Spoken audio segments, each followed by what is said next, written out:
नमस्कार, आपण पाहत आहोत पीबीएन महाराष्ट्र।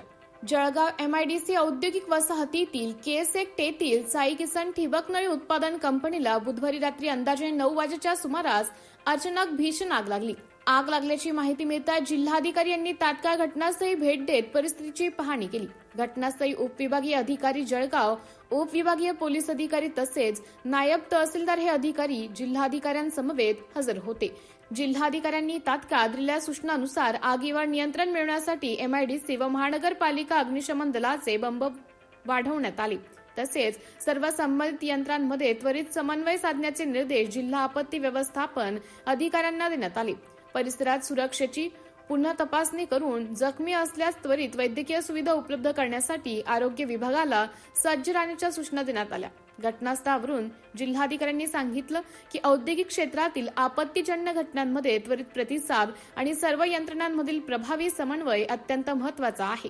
अशा आपत्तीच्या प्रसंगी जीवित आणि संपत्तीचे रक्षण करण्यासाठी सर्व विभागांनी सदैव तत्पर राहिले पाहिजे। दरम्यान महानगरपालिका, एमआयडीसी, अग्निशमन विभाग, पोलीस प्रशासन आणि जिल्हा आपत्ती व्यवस्थापन यंत्रणेने सलग आणि समन्वयित पद्धतीने मदत व अग्निशमन मोहीम राबवली। अनेक तासांच्या प्रयत्नानंतर आग नियंत्रणात आणण्यात यश आले। या घटनेत कोणतीही जीवितहानी झाली नसल्याची माहिती प्रशासनाकडून देण्यात आली आहे।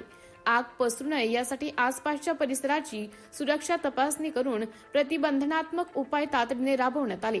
जिल्हा प्रशासन, अग्निशमन दल, एमआयडीसी, महानगरपालिका आणि पोलीस दलांनी दाखवलेल्या तातडीच्या प्रतिसादामुळे आग आटोक्यात आणण्यात यश आले।